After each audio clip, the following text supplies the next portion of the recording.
نحمدہ ونصلی علی رسولہ الکریم اما بعد۔ یہ علوم الحدیث کا چھٹا لیکچر ہے۔ گزشتہ لیکچر میں ہم نے علم مصطلح الحدیث کی کچھ اصطلاحات کو جانا اور سمجھا تھا۔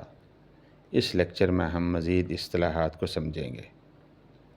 تخریج حدیث۔ تخریج حدیث سے مراد مصادر اصلیہ کی طرف حدیث کی نسبت و رہنمائی ہے۔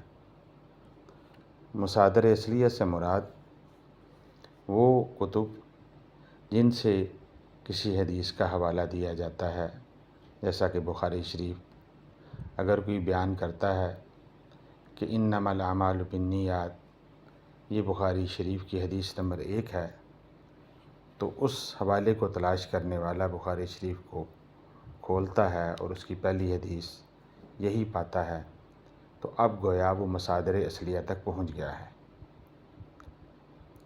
یعنی محدث کا حدیث کی بنیادی کتابوں کی جانب کسی حدیث کا منسوب کرنا اور عوام کی اس کی طرف رہنمائی کرنا کہ مذکورہ حدیث فلاں کتاب میں ہے، یہ تخریج حدیث کہلاتا ہے۔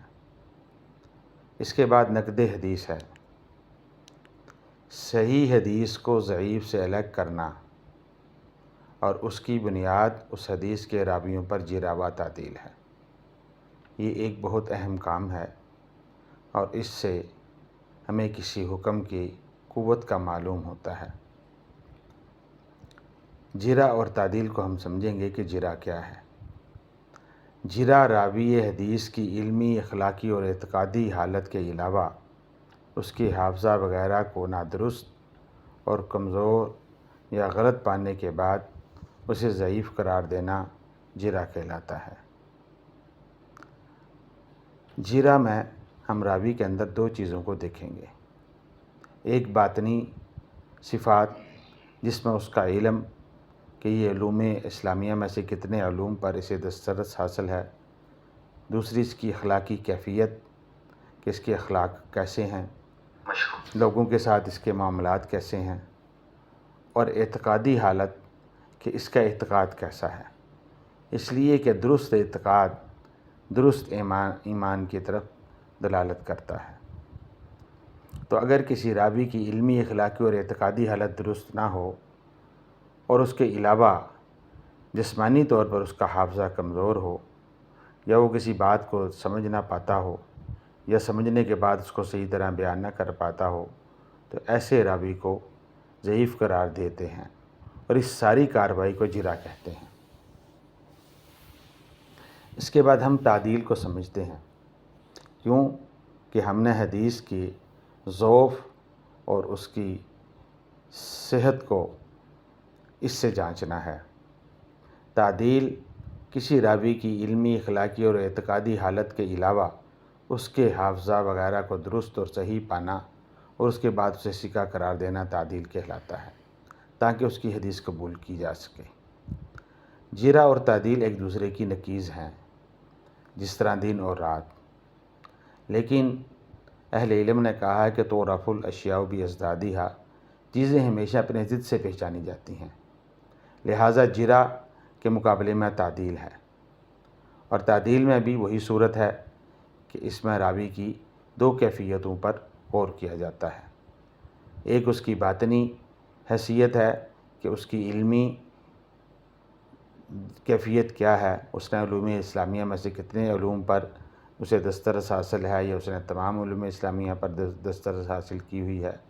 اس کی اخلاقی کیفیت کیا ہے، لوگوں کے ساتھ اس کا اٹھنا بیٹھنا اور لوگ اس کے بارے میں کیا کہتے ہیں۔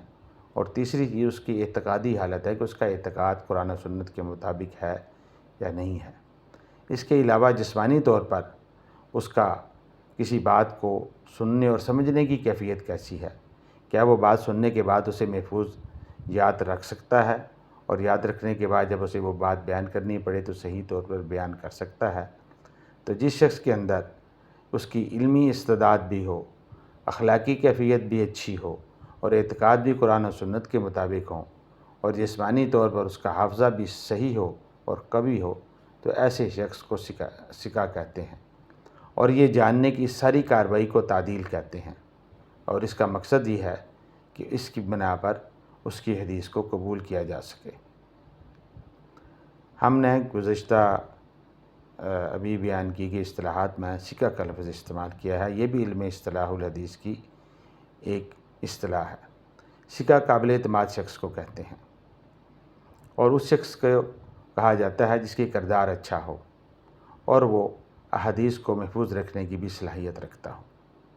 یہ ساری چیزیں ایک دوسرے کے ساتھ جڑی ہوئی ہیں کہ ایک انسان علم حاصل کرتا ہے تو اس کی بنیاد پر اس کے اندر اخلاق بھی آتے ہیں، علم کی بنیاد پر وہ اپنے اعتقاد کو بھی درست کرتا ہے، اور اگر یہ ساری چیزیں اس کے اندر ہوں گی تو اس کا حافظہ بھی قوی ہوگا اور وہ حدیث کو بھی محفوظ رکھ سکے گا۔ تو لہٰذا ایسے شخص کو کہ جس کا کردار اچھا ہو، حافظہ درست ہو، حدیث کو محفوظ کرنے کی صلاحیت رکھتا ہو، ثقہ کہلاتا ہے۔